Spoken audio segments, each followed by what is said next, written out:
ಈ ನ್ಯೂಸ್ ಮೇಲೆ ನಿಮಗೆ ಶ್ರೀಲಂಕಾ ಮತ್ತು LTT ಬಗ್ಗೆ ಕ್ವಶನ್ಸ್ ಕೇಳಬಹುದು, ಮತ್ತು ಭಾರತ ಮತ್ತು ಶ್ರೀಲಂಕಾದ ಸಂಬಂಧ ಬಗ್ಗೆ ಕ್ವಶನ್ಸ್ ಕೇಳಬಹುದು.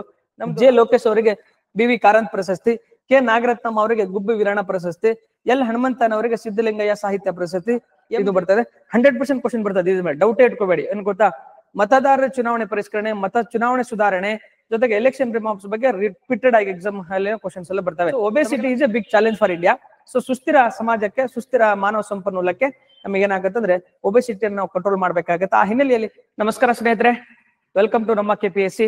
ಇಂದಿನ ತರಗತಿಯಲ್ಲಿ ನಾವು 18/7/2025 ಪ್ರಚಲಿತ ಘಟನೆಗಳನ್ನ ಕುರಿತು ಡಿಸ್ಕಸ್ ಮಾಡುವ ಪ್ರಯತ್ನವನ್ನು ಮಾಡೋಣ. ಅದಕ್ಕಿಂತ ಮುಂಚಿತವಾಗಿ ನಾವು ಎಂದಿನಂತೆ ಈ ಹಿಂದೆ ನಾವು ನಿನ್ನೆ ಏನ್ ಕರೆಂಟ್ ಅಫೇರ್ ಡಿಸ್ಕಸ್ ಮಾಡ್ಕೊಂಡಿವಿ, ಆ ಕರೆಂಟ್ ಅಫೇರ್ ನ ಪ್ರಚಲಿತ ಘಟನೆಗಳನ್ನ ಕುರಿತು MCQ ಗಳನ್ನ ಕುರಿತು ಡಿಸ್ಕಸ್ ಮಾಡೋಣ. ಆ ನಂತರ ನಾವೇನ್ ಮಾಡೋಣ ಅಂತಂದ್ರೆ ನಮ್ಮ ಇಂದಿನ ಪ್ರಚಲಿತ ಘಟನೆಗಳನ್ನ ತಿಳಿದುಕೊಳ್ಳೋಣ. Very important. ಇಂದಿನ ಪ್ರಚಲಿತ ಘಟನೆಯಲ್ಲಿ 4-5 ಟಾಪಿಕ್ಸ್ ಗಳು ಇಂಪಾರ್ಟೆಂಟ್ ಇದಾವೆ. ಮುಂದಿನ ದಿನಮಾನಗಳಲ್ಲಿ 100% ಆದ್ಮೇಲೆ ನಾವೇನ್ ಮಾಡಬಹುದು, ಪ್ರಶ್ನೆಗಳನ್ನ ಎಕ್ಸ್ಪೆಕ್ಟ್ ಮಾಡಬಹುದು. ಸೊ ಆ 4-5 ಟಾಪಿಕ್ಸ್ ಗಳು ಯಾವುವು ಮತ್ತು ಅವುಗಳ ಡೀಟೇಲ್, ಅದರ ಹಿನ್ನೆಲೆಯನ್ನ ಕುರಿತು ನಾವು ಡಿಸ್ಕಸ್ ಮಾಡೋ ಪ್ರಯತ್ನವನ್ನು ಮಾಡ್ಕೊಂಡಿವಿ. ಫಸ್ಟ್ MCQ ಗಳು ನೋಡ್ಕೊಳ್ಳೋಣ. ಆ ನಂತರ ನಾವೇನ್ ಮಾಡೋಣ ಅಂತಂದ್ರೆ ನಮ್ಮ ಇಂದಿನ ಪ್ರಚಲಿತ ಘಟನೆಗಳ ಕಡೆ ಗಮನವನ್ನ ಹರಿಸೋಣ. ಓಕೆ, ನೆಕ್ಸ್ಟ್ ನೋಡಿ, ಇತ್ತೀಚೆಗೆ ಸುದ್ದಿಯಲ್ಲಿ ಕಾಣಿಸಿಕೊಂಡ ಮಚಲಿಪಟ್ಟಣಂ ನಗರ ಯಾವ ರಾಜ್ಯದಲ್ಲಿದೆ ಅಂತ ಅಂಶವನ್ನ ನಾವೇನ್ ಮಾಡ್ಕೊಂಡಿವಿ ಅಂದ್ರೆ ಕ್ವಶನ್ಸ್ ಅನ್ನ ಕೇಳ್ಕೊಂಡಿದೀವಿ. ಆಪ್ಷನ್ಸ್ ಎ ನೋಡಿ Karnataka, options B Kerala, option C Andhra Pradesh, option C Odisha. ಈ 4 ಆಪ್ಷನ್ಸ್ ಗಳನ್ನ ನಾನು ಕೊಟ್ಕೊಂಡಿದ್ದೀನಿ. ಯಾವುದರಲ್ಲಿ ನಾವ್ ಏನ್ ಮಾಡ್ತೀವಿ, ಮಚಲಿಪಟ್ಟಣಂ ನಗರ ಕಂಡು ಬರ್ತದೆ ಅಂಶವನ್ನು ಕಮೆಂಟ್ ಮಾಡಿ ಉತ್ತರವನ್ನ ಕೊಡುವ ಪ್ರಯತ್ನವನ್ನ ನೀವು ಮಾಡ್ತೀರಂತ ನಾನು ಭಾವಿಸ್ಕೊಳ್ತೇನೆ. ಓಕೆ, ನೆಕ್ಸ್ಟ್ ನೋಡಿ, javelin anti tank guided missile ಕ್ಷಿಪಣಿಯನ್ನ ಯಾವ ದೇಶ ಅಭಿವೃದ್ಧಿಪಡಿಸಿದೆ ಅಂತ ಕ್ವಶನ್ಸ್ ಗಳಲ್ಲಿ javelin anti tank guided missiles ಇದನ್ನ ಯಾವ ದೇಶ ಅಭಿವೃದ್ಧಿಪಡಿಸಿದ ಕ್ವಶನ್ಸ್ ಅನ್ನ ಕೇಳ್ಕೊಂಡಿದ್ದೀವಿ. ಫಸ್ಟ್ ನೋಡಿ, option A Russia, option B United States ಅಥವಾ 3ನೇದು ಸಿ, 4ನೇದು ಭಾರತ ಎಂಬ 4 ಅಂಶಗಳನ್ನ ನಾನು ಏನ್ ಮಾಡ್ಕೊಂಡಿದ್ದೀನಿ, MCQ ಅಲ್ಲಿ ಹಾಕೊಂಡಿದ್ದೀನಿ. ನೀವು ಇದನ್ನ ನಿಮ್ಮ ಉತ್ತರವನ್ನ ಕಮೆಂಟ್ ಮಾಡಿ ತಿಳಿಸುವ ಪ್ರಯತ್ನವನ್ನ ಮಾಡಿ. ಓಕೆ, ನೆಕ್ಸ್ಟ್ ನೋಡಿ, ಫಸ್ಟ್ ನ್ಯೂಸ್ ಅಲ್ಲಿ ಬರ್ತೇನೆ, ವೆರಿ ಇಂಪಾರ್ಟೆಂಟ್. ಸಿ ಏನಾಗಿದೆ ನೋಡಿ, ಬ್ರಿಟನ್ 16 ವರ್ಷಕ್ಕೆ ಮತದಾನದ ಹಕ್ಕು. ಸಿ ಏನಾಗುತ್ತೆ, ಫಸ್ಟ್ ಬ್ರಿಟನ್ ನಲ್ಲಿ ಏನಾಗುತ್ತೆ ಅಂದ್ರೆ, ಬ್ರಿಟನ್ ನಲ್ಲಿ ಶ್ರೀಮಂತರಿಗೆ ಮಾತ್ರ ಏನಿತ್ತಂದ್ರೆ ಅವಕಾಶ ಇತ್ತು ಮತದಾನ ಮಾಡಕ್ಕೆ. ನೆಕ್ಸ್ಟ್ 1928ಕ್ಕೆ ಮಹಿಳೆಯರಿಗೆ ಏನಾಗತ್ತಂದ್ರೆ ಇವರು ಮತದಾನದ ಹಕ್ಕನ್ನು ಕೊಡ್ತಾರೆ. ಆದ್ರೆ ಈಗ ಏನಾಗಿದೆ, ಲಾಸ್ಟ್ ಚುನಾವಣೆಯಲ್ಲಿ ಏನ್ ಮಾಡೋ ಪ್ರಾಮಿಸ್ ಮಾಡಿದ್ರು ಲೇಬರ್ ಪಕ್ಷ, ಏನಂತಂದ್ರೆ ನಾವು ಅಧಿಕಾರಕ್ಕೆ ಬಂದಾಗ ನಾವೇನ್ ಮಾಡ್ತೀವಿ, ಮತದಾನದ ವಯಸ್ಸನ್ನ ನಾವು ಕಡಿಮೆ ಮಾಡ್ತೀವಿ ಅಂತ ಹೇಳ್ಕೊಂಡು ಏನ್ ಮಾಡಿದ್ರೆ ಈಗ 16ಕ್ಕೆ ಅದಕ್ಕೆ ಇಳಿಸಲಾಗಿದೆ. ಇದರ ಉದ್ದೇಶ ಏನಂತಂದ್ರೆ, ಈ ಮತದಾನದಲ್ಲಿ ಜನರ ಭಾಗವಹಿಸುವಿಕೆಯನ್ನ ಹೆಚ್ಚಿಗೆ ಮಾಡುವ ಉದ್ದೇಶದಿಂದ ಏನ್ ಮಾಡ್ಕೊಂಡಿದೆ ಬ್ರಿಟನ್ ಸರ್ಕಾರ, ಇದಕ್ಕೆ ಇಂಥ ಒಂದು ನಿರ್ಧಾರವನ್ನು ತೆಗೆದುಕೊಂಡಿದೆ. ಹಾಗಾದ್ರೆ ಈ ಮುಂದೆ ನೋಡಿ, ಈ ಮುಂದೆ ಬೇರೆ ಬೇರೆ ದೇಶಗಳಲ್ಲಿ ಇತ್ತು. ಎಲ್ಲಿತ್ತು? ಈಕ್ವೆಡಾರ್ ನಲ್ಲಿದೆ 16 ವರ್ಷಗಳು. ಈಕ್ವೆಡಾರ್ ನಲ್ಲಿದೆ. ನೆಕ್ಸ್ಟ್ ಎಲ್ಲಿದೆ ಅಂತಂದ್ರೆ ನಮ್ಮ ಬ್ರೆಜಿಲ್, ಆಸ್ಟ್ರಿಯಾದಲ್ಲಿದೆ ಮತ್ತು ಬ್ರೆಜಿಲ್ ನಲ್ಲಿ ಏನಿದೆ ಅಂತಂದ್ರೆ ಬ್ರೆಜಿಲ್ ನಲ್ಲಿ 16 ವರ್ಷ ಇದೆ. ಇದು ಬೇಸಿಕ್ಸ್ ನಿಮಗೆ ಗೊತ್ತಿರಲಿ, ಹೌದಾ? ಇದರ ಸಾಲಿಗೆ ಏನಾಗಿದೆ ಅಂದ್ರೆ ಈಗ ಬ್ರಿಟನ್ ಕೂಡ ಸೇರ್ಕೊಂಡೆ. ಹಾಗಾದ್ರೆ ಭಾರತದ ಚಿತ್ರಣವನ್ನು ತೆಗೆದುಕೊಂಡು ನೋಡಿದಾಗ ನಮಗೆ ಇದು ಇಂಪಾರ್ಟೆಂಟ್ ಇದೆ. ಭಾರತದ ಚಿತ್ರಣವನ್ನು ತೆಗೆದುಕೊಂಡು ನೋಡಿದಾಗ ತಮಗೆಲ್ಲ ಗೊತ್ತಿರುವ ಹಾಗೆ ಆರ್ಟಿಕಲ್ 326 ಏನ್ ಹೇಳುತ್ತೆ, ಜಾತಿ, ಮತ, ಲಿಂಗ, ಧರ್ಮ, ಶಿಕ್ಷಣ ಮತ್ತು ಆಸ್ತಿಯನ್ನ ಲೆಕ್ಕಿಸದೆ ಎಲ್ಲರಿಗೆ ನಾವು ವಯಸ್ಕ ಮತದಾನದವನ್ನ ಏನ್ ಮಾಡ್ತೀವಿ ಅಂದ್ರೆ ಅವಕಾಶವನ್ನ ಕೊಡ್ತೀವಿ. Very important. ಭಾರತದ ಎಷ್ಟು ಬ್ಯೂಟಿ ಅಂದ್ರೆ, ಸ್ವತಂತ್ರ ಬಂದಾಗ ಇಮಿಡಿಯೇಟ್ ವಿತ್ ರೆಸ್ಪೆಕ್ಟ್ ಯಾವ ಜಾತಿ, ಧರ್ಮ, ಮಹಿಳೆ, ಲಿಂಗ ಯಾವುದನ್ನ ನೋಡದೆ ನಾವು ಮತದಾನ ಹಕ್ಕನ್ನು ಕೊಟ್ಟಿವಿ. ಇದು ಭಾರತದ ಶ್ರೇಷ್ಠ ಅನ್ನೋದು ಯಾವುದೇ ಅನುಮಾನವಿಲ್ಲ. ಮುಂದೆ ನೋಡಿ, ನೆಕ್ಸ್ಟ್ ಏನಾಗತ್ತಂದ್ರೆ 1989ರಲ್ಲಿ ಏನಾಗತ್ತಂದ್ರೆ 61ನೇ ತಿದ್ದುಪಡಿ ಆಗತ್ತೆ. ಅವಾಗ ನಾವು ಮತದಾನ ವಯಸ್ಸನ್ನು 21ರಿಂದ 18ಕ್ಕೆ ನಾವು ಇಳಿಕೆ ಮಾಡ್ತೀವಿ. ಇದನ್ನ ರಿಪೀಟೆಡ್ ಆಗಿ ಎಕ್ಸಾಮ್ ಅಲ್ಲಿ ಕ್ವಶನ್ ಕೇಳ್ಕೊಂಡಿದ್ದಾನೆ. ಭಾರತದಲ್ಲಿ 1989ರಲ್ಲಿ 61ನೇ ತಿದ್ದುಪಡಿಯ ಮೂಲಕ ನಾವೇನ್ ಮಾಡ್ಕೊಂಡ್ವಿ, ಮತದಾನ ವಯಸ್ಸನ್ನು 21ರಿಂದ ಏನ್ ಮಾಡ್ಬೇಕು ಅಂದ್ರೆ 18ಕ್ಕೆ ಇಳಿಸ್ಕೊಂಡಿವಿ. Very important. ಇದನ್ನು ಕೂಡ ನಿಮ್ಮ ಕ್ವಶನ್ಸ್ ಕೇಳುವ ಸಾಧ್ಯತೆ. ಹಾಗಾದ್ರೆ ಈ ಮತದಾನದ ಕುರಿತು ಏನು ಕಾನೂನಿನ ಚೌಕಟ್ಟಲ್ಲಿ ಏನಿದೆ ನಮ್ಮ ಹತ್ರ ಅಂದ್ರ, ನಿಮಗೆ ಗೊತ್ತಿದೆ ಪ್ರಜಾಪ್ರತಿನಿಧಿ ಕಾಯ್ದೆ 1950 ಅಂಡ್ ಪ್ರತಿನಿಧಿ ಕಾಯ್ದೆ 1950 ಅಂತ 2 ಕಾಯ್ದೆಗಳನ್ನ ನಾವೇನ್ ಮಾಡ್ಕೊಂಡು ಜಾರಿಗೆ ತಂದಿದೀವಿ. ಈ ಪ್ರಜಾಪ್ರತಿನಿಧಿ ಕಾಯ್ದೆ ಮುಖ್ಯ ಉದ್ದೇಶ 1950 ಅದಂದ್ರೆ ಈ ಮತದಾರರ ಪಟ್ಟಿ ತಯಾರಿಸ್ತಾರೆ ನೋಡಿ, ಮತದಾರರ ಪಟ್ಟಿ ತಯಾರಿಸುವ ಕೆಲಸ ಯಾವ್ದು ಮಾಡುತ್ತೆ 1950 ಆಕ್ಟ್ ಒಳಗೆ ಮಾಡ್ತೀವಿ. ಆದ್ರೆ ಚುನಾವಣೆಗಳ ನಿಯಂತ್ರಣ ಮಾಡುವ ಕೆಲಸ, ನಿಯಂತ್ರಣ ಮತ್ತು ಇದನ್ನ ಚುನಾವಣೆ ನಡೆಸುವುದು 1950 RP ಆಕ್ಟ್ ಎಲ್ಲ ಮಾಡ್ತೀವಿ. ನಿಮಗೆ ಬಿಹಾರದಲ್ಲಿ ಏನಾಗ್ತಾ ಇದೆ ಅಂದ್ರೆ ಮತದಾರರ ಪಟ್ಟಿ ಪರಿಷ್ಕರಣೆ ಮಾಡೋ ಡೈಲಿ ಕ್ಲಾಸ್ ನಡೀತಾ ಇದೆ. ಎಲ್ಲಾ ಅಪೋಸಿಷನ್ ಪಾರ್ಟಿಗಳು ಸುಪ್ರೀಂ ಕೋರ್ಟ್ಗೆ ಕದ ತಡ್ತಾ ಇದಾವೆ. ರಾಹುಲ್ ಗಾಂಧಿ ಅವರು ಚುನಾವಣಾ ಬಿಜೆಪಿ ಏನಾಗಿದ್ರೆ ಕರಪ್ಷನ್ ಚುನಾವಣಾ ಪಟ್ಟಿ ಗೊತ್ತಾ ಏಜೆಂಟ್ ಆಗಿ ವರ್ಕ್ ಮಾಡ್ತಾರೆ. ಡೈಲಿ ಸ್ಟೇಟ್ಮೆಂಟ್ ಬರ್ತಾ ಇದೆ. ಮಾನ್ಯ ಲೋಕಸಭೆ ವಿರೋಧ ಪಕ್ಷದ ಅಪೋಸಿಷನ್ ಲೀಡರ್ ಮಾನ್ಯ ರಾಹುಲ್ ಗಾಂಧಿ ಅವರಿಂದ ಇದು ಬರ್ತಾ ಇದೆ.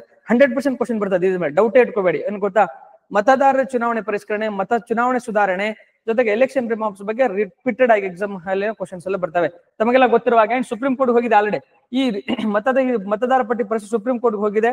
ಹಾಗೂ ಏನ್ ಹೇಳಿದ್ರೆ ಈ ಆಧಾರ್ ಈ 3 ದಾಖಲೆ, ಆಧಾರ್ ಮತ್ತೆ ಏನ್ ಗೊತ್ತಾ ನಮ್ಮ ರೇಷನ್ ಕಾರ್ಡು ಮತ್ತೆ ಇನ್ನೊಂದು ಡ್ರೈವಿಂಗ್ ಲೈಸೆನ್ಸ್ ಗಳನ್ನ ನೀವೇನ್ ಮಾಡ್ಬೇಕಂದ್ರೆ ಆಸ್ ಎ ಆಧಾರ್ ನಮ್ಮ ಮತದಾನ ಪರಿಷ್ಕರಣೆ ಮಾಡಲು ಅವಕಾಶ ಮಾಡಿಕೊಡ್ಬೇಕು ಅಂಶದಿಂದ ಕೂಡ ಸುಪ್ರೀಂ ಕೋರ್ಟ್ ಡೈರೆಕ್ಷನ್ಸ್ ಕೊಟ್ಟಿದೆ.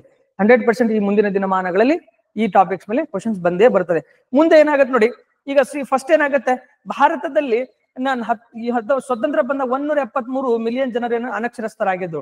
ಅನಕ್ಷರಸ್ಥರಾಗಿದ್ದ ಮತದಾನ ಚುನಾವಣೆ ಮಾಡುವುದು ಹೇಗೆ ಎಂಬ ಅಂಶದಿಂದ ನಮ್ಮ ಮೊತ್ತ ಮೊದಲ ಚುನಾವಣಾ ಆಯುಕ್ತರಾದಂತಹ ಡಾಕ್ಟರ್ ಸುಕುಮಾರ್ ಸೇನ್ ಅವ್ರು ಏನ್ ಮಾಡ್ತಾರೆ ಅಂದ್ರೆ, ಸುಕುಮಾರ್ ಸೇನ್ ಅವರು ಒಂದು ಪಕ್ಷದ ಚಿಹ್ನೆಯನ್ನ ಏನ್ ಮಾಡ್ತಾರೆ, ಚಿಹ್ನೆಯನ್ನ ಪರಿಚಯಿಸ್ತಾರೆ. ಈಗ ಫಾರ್ ಎಕ್ಸಾಂಪಲ್ ಕಾಂಗ್ರೆಸ್ದು ಹಸ್ತ ಇದೆ, ಬಿಜೆಪಿದು ಕಮಲ ಇದೆ, JDS ತೆನೆ ಹೊತ್ತ ಮಹಿಳೆ ಇದೆ. ಸೊ ಇದರ ಕಾನ್ಸೆಪ್ಟ್ ಬಿಹೈಂಡ್ ಏನಂದ್ರೆ, ಭಾರತ ಒಂದು ಅನಕ್ಷರಸ್ಥ ದೇಶ ಗೊತ್ತಾ, ಯಾರು ಕ್ಯಾಂಡಿಡೇಟ್ಸ್ ಓದಕ್ ಬರಲ್ಲ. ಸೊ ಈ ಚಿಹ್ನೆಯನ್ನು ನೋಡುವ ಮೂಲಕ ಈ ಕ್ಯಾಂಡಿಡೇಟ್ಸ್ ಗಳಿಗೆ ನಾವು ಮತದಾನ ಮಾಡಬಹುದು. ಆ ಮೂಲಕ ಡೆಮೋಕ್ರಸಿಯನ್ನು ಸ್ಟ್ರೆಂಥನ್ ಮಾಡಬೇಕು ಅಂಶದಿಂದ ಏನ್ ಮಾಡ್ಕೊಂಡಿದ್ದಾರೆ ಅಂತಂದ್ರೆ, ನಮ್ಮ ಚುನಾವಣಾ ಕಾನ್ಸೆಪ್ಟ್ ಅನ್ನ 1950 ನಾವು ತರ್ತೀವಿ. ಯಾರು ಫಸ್ಟ್ ಚುನಾವಣೆ ಆಗ್ತಾರೆ, ಸುಕುಮಾರ್ ಸೇನ್ ಅವ್ರು ತರ್ತಾರೆ. Very important. ಇನ್ನೊಂದ್ ಏನಾಗುತ್ತೆ, ಈ ಮತದಾನ ಹಕ್ಕು ಅನ್ನೋದು, ಈ ಮತದಾನದ ಹಕ್ಕು ಇದು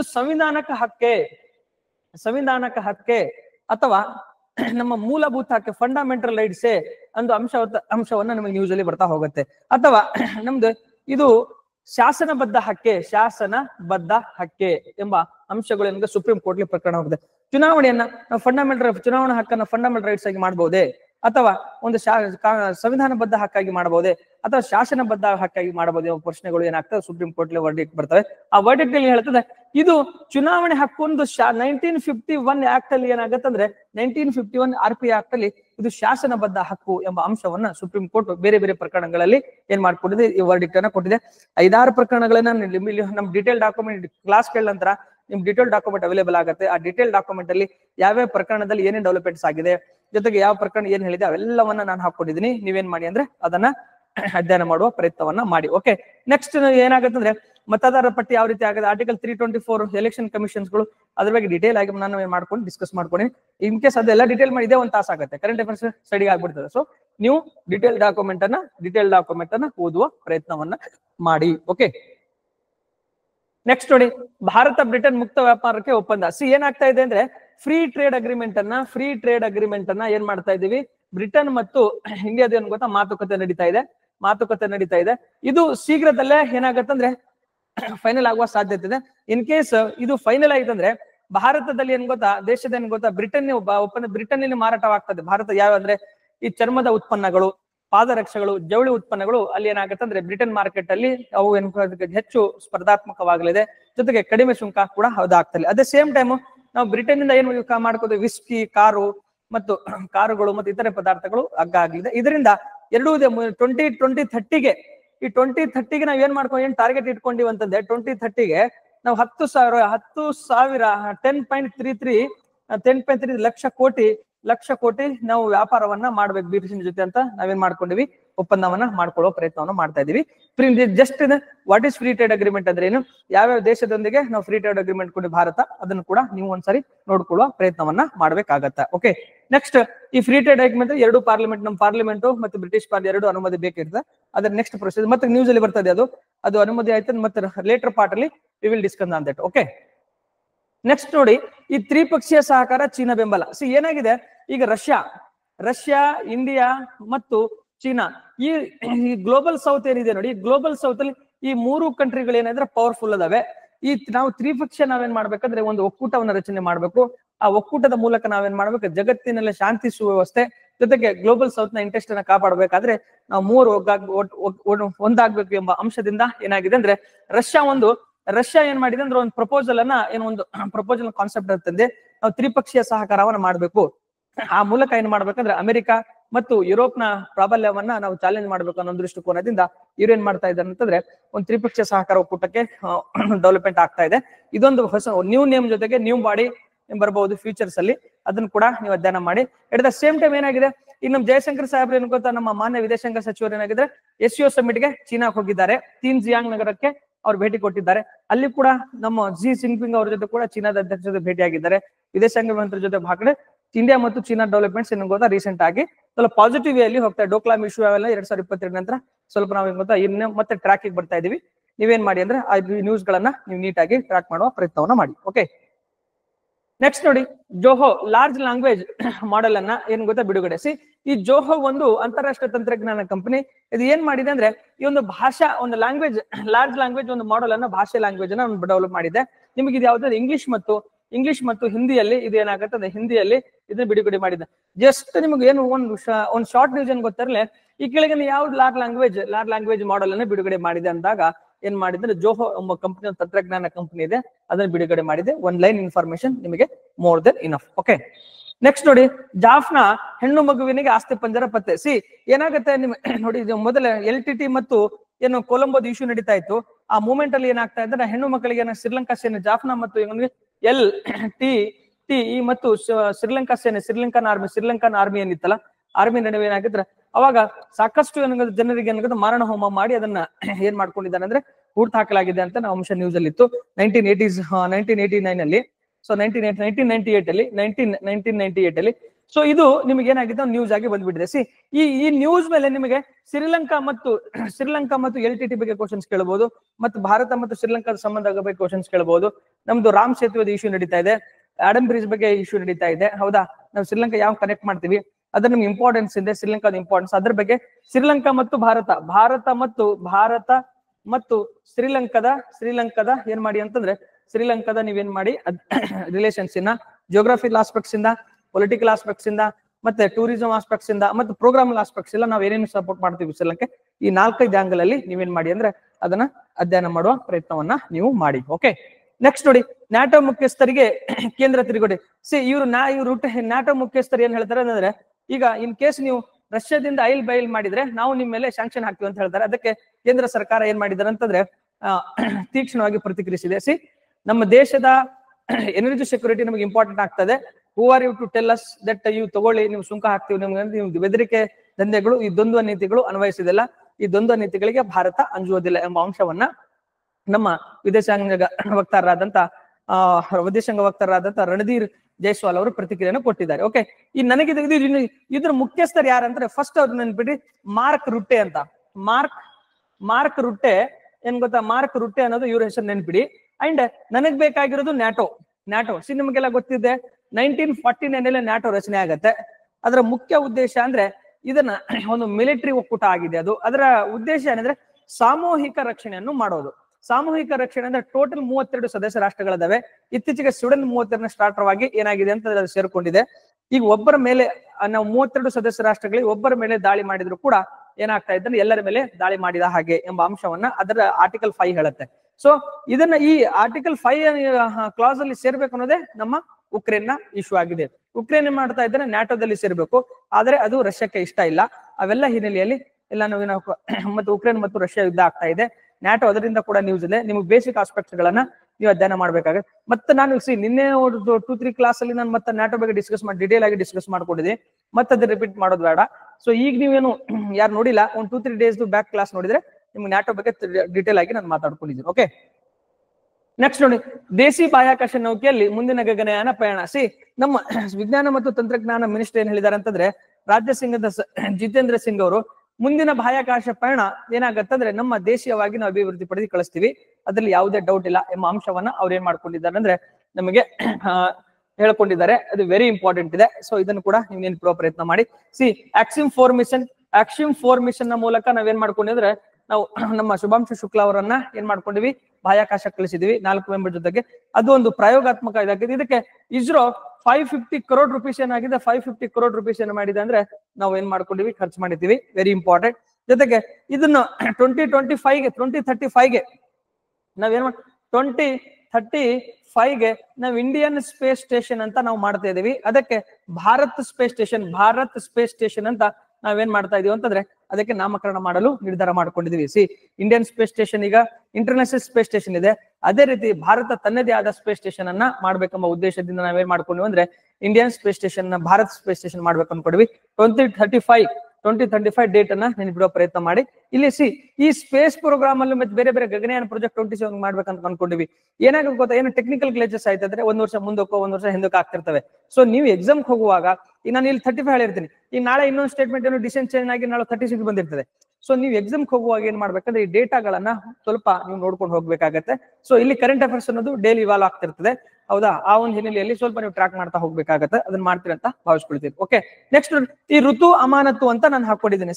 ಈ ಕೆನ್ಯಾದ ಋತು ಚೆಪ್ಟಾನಿಕ್ ಅಂತ ಅವ್ರ ಹೆಸರು.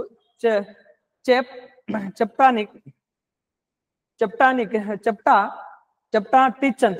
ಟಿಚ್ ಅಂತ ಇವ್ರು ಏನಿದಾರ ಗೊತ್ತಾ? ಇವ್ರು ನೋಡಿ ಒಲಿಂಪಿಕ್ಸ್ ನಲ್ಲಿ ಇದು 2024 ಮಹಿಳೆಯರ ಮ್ಯಾರಥಾನ್ ನಲ್ಲಿ 2024 ಮಹಿಳೆಯರ ಮ್ಯಾರಥಾನ್ ನಲ್ಲಿ ವಿಶ್ವ ದಾಖಲೆಯನ್ನ ನಿರ್ಮಾಣ ಮಾಡ್ತಾರೆ. ಇವರು ವಿಶ್ವ ದಾಖಲೆಯನ್ನ ಎಷ್ಟು ಟೈಮಿಂಗ್ ವಿಶ್ವ ದಾಖಲೆ ಮಾಡ್ತಾರೆ ಅಂತಂದ್ರೆ 1 minute ಎಷ್ಟು ಟೈಮಿಂಗ್ಸ್ ನಿಮ್ಗೆ ಗೊತ್ತಾ? 2 hours 9 minutes 6 seconds ಅಲ್ಲಿ ವಿಶ್ವ ದಾಖಲೆ ಮಾಡ್ತಾರೆ.